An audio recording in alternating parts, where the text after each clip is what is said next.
tell me what your role was in producing this film? What did you do? Becky Newhall and myself had two basically parallel films that we were making simultaneously, and we were introduced by Geraldine Dreyfus, who put us together.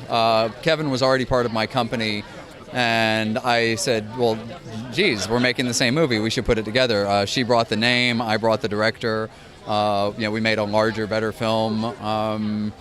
And we basically put it together on a dream that Becky had from one of her friends who had been clinically depressed, and me being a late-night junkie who spent endless hours in the Comedy Store in L.A., closing it down at 3 o'clock in the morning, wondering what makes these people do what they do. This is insane. So have you done stand-up before? I've never done stand-up. I'm like the people that Kevin talks about who think it's a good idea, but like a dentist, you never see people that practice dentistry at cocktail parties. Everybody wants to be funny, but actually doing it for a living takes a completely different insanity.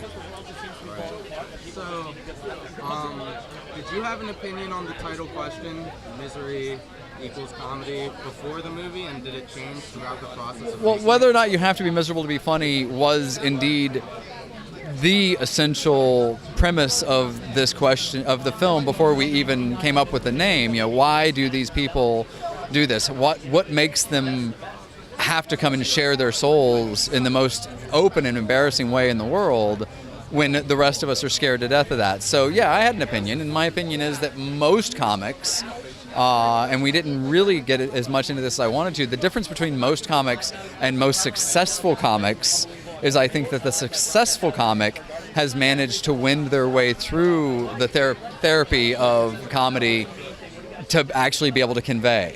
But most comics never make it successfully, and I think most comics are indeed very torn with what they do.